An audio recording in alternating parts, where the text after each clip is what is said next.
What does tech due diligence involve when buying an organisation, and who can actually perform that process? Hi, I'm Laura, founder of the Fractional agency. This is M&A Q&A, and I'm here today with Jaco, a Fractional CTO, to answer this question. So let's get into it. Hi, Laura. Thank you. Hello. Yeah, What's your thoughts, Jaco? of having worked on over 50 transactions, I've seen it all and seen it done badly and then being brought in to rescue or make sense of things. I think let's start with, can anybody do it? Anybody can attempt to do it, but they probably shouldn't or they won't be able to. There's a big part of knowing you can go off a tick box and they exist. You can get a list of due diligence questions and you can ask those questions of anybody. That's freely available on the internet. Will you be able to interpret it and make sense of it? Not just from, okay, yes, they've got a system. Yes, they've got data. Oh, yes, they've provided me with the vendor agreements. Can they actually interpret and apply it to, how does the business operate? Is this appropriate? What's it going to cost? Oh, I need to integrate this. What's the cost going to be to integrate it? What's the impact going to be? And for that, you need specialists, people that's been there and done that, lived through that rather painful experience and seen where the variations and the complications might be and the gotchas to look out for. So what does it cover? We call it technology due diligence, but it covers a wide remit. And it starts with operations. How does the business operate? What's the people, processes, the data? And it's not, then you get into, for a specific process or service operation area, what systems do they use? How does the data flow? What data do they have? Is there any manual work? It starts to look at how the process is executed. And then we get into the detail of the data. Do you have all the data you need? Is it scattered all over the place? Is it structured, unstructured, in documents that anybody can access? And we get into security. What's the cybersecurity exposure? If you've got AI in place and there's the expectation that you will have AI in place, can it actually use that data? Does the AI that you've got in place, what's the business rules behind it? Is the data accurate? Is it traceable? Is it auditable? What's the governance around it? How does it fit into the wider architecture?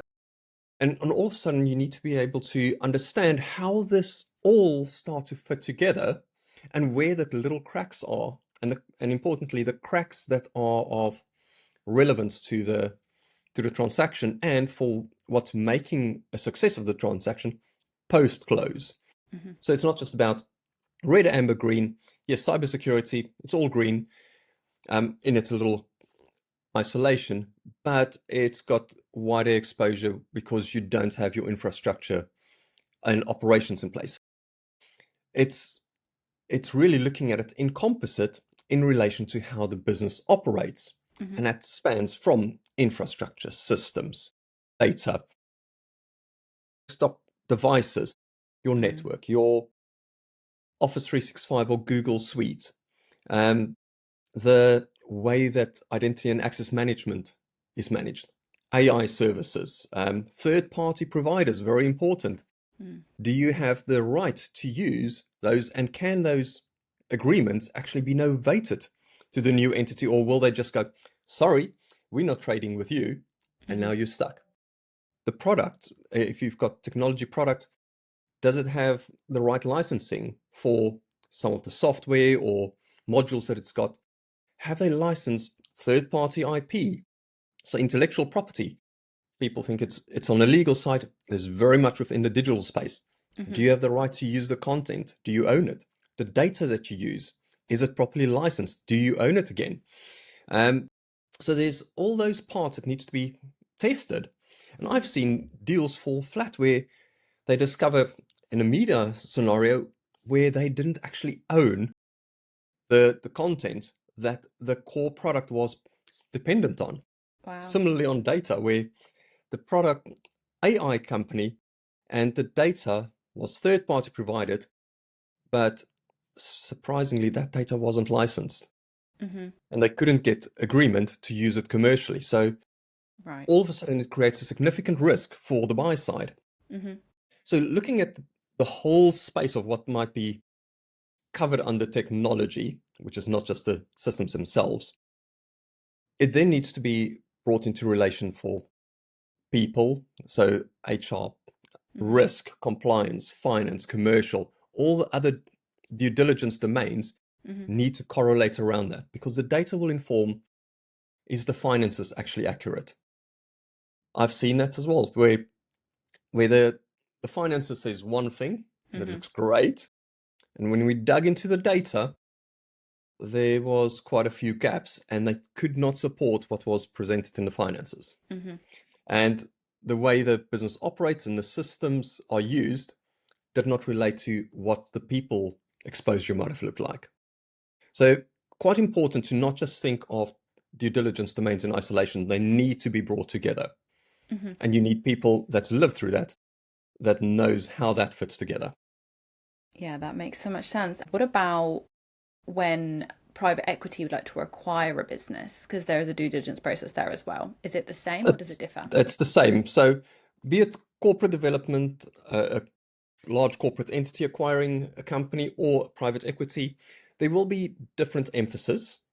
So the corporate might just look at, is it stable? Can we integrate? And therefore, what it's going to cost us, quite important, something that needs to come out of due diligence, often neglected, is if we've got this profile, is there, what is the cost going to be and the duration to integrate, because it might come with TSAs and we need to exit the TSA. Can we absorb it, or do we need to wipe it clean? Sometimes they don't even care because they're just going to lift and shift, and it's going into a corporate entity. When a private equity fund were to acquire a business and it's not part of a buy and build, they will look at greater levels of scalability and stability of the environment, because they want to accelerate value creation.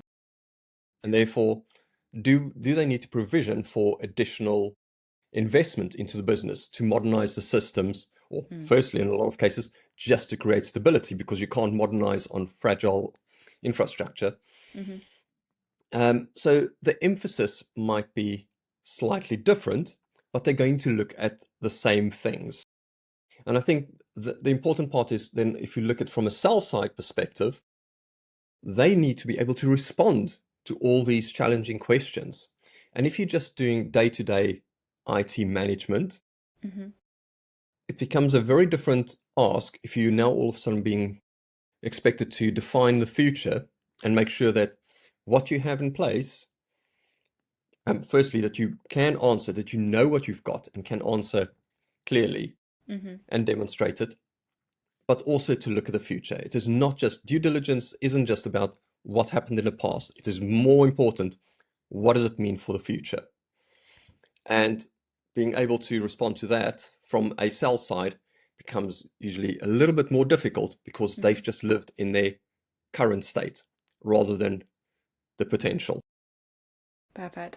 And from your experience, a business who's currently doing between, let's say, 10 and 20 million in revenue, maybe up to 50 million in revenue, how long would their tech due diligence process potentially take if you were coming in on a fractional basis and doing sort of a couple of days a week to support with that particular phase? So, doing due diligence on that size organization, it really depends on the type of organization. The complexity is probably more important than just the revenue size.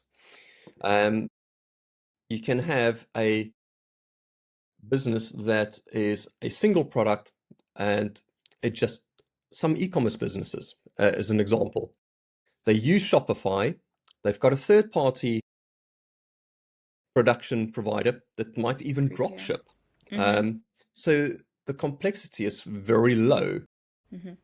However, I've in some cases like that, I refer to digital IP content, where they've not necessarily got license to use certain content. So there was a bit of a downfall. But the wider context around technology is far simpler for an organization like that. Single product line, use a off-the-shelf software as a service, e-commerce environment, and all they're responsible for is content, marketing, and finances. But you still need to correlate all those parts and how they actually do support each other.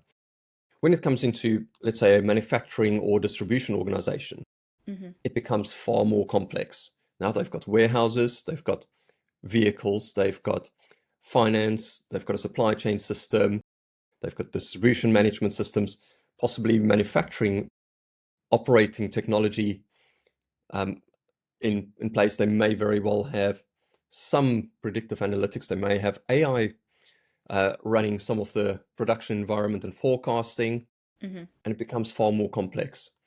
And so between those two scenarios, if we look at the simplified case, that might take 3 to 5 days. It can be a very simple set of due diligence.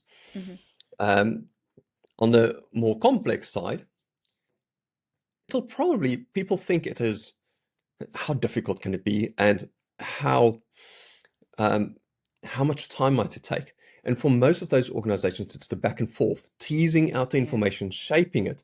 And I think importantly then if we look at the due diligence report, shaping it and working with the other domain experts to really present a clear view of what the exposure is or what the potential is, and then the investment required. So again, not just looking at, are they good for now, but what does it look like for the future? What does it mean for the integration? Because that's the important part to take away from due diligence, is not just, okay, yes, they do what they say and it's all good, but what's it going to cost me to make this a success post-transaction? Yeah. So it does range. And on more complex sides, you're probably going to look at a due diligence period of around 30 to 60 days. It's not going to be a short thing, but it's not going to be consistent. It will be peaks and troughs of engagement. So you'll likely need a person like me to spend around 10 to 20 days on that. Perfect. Thank you so much for answering that. That was really clear. And I think hopefully that will give people a really good idea of what their organization is going to need during that process. So thank you. Cool. Happy to help.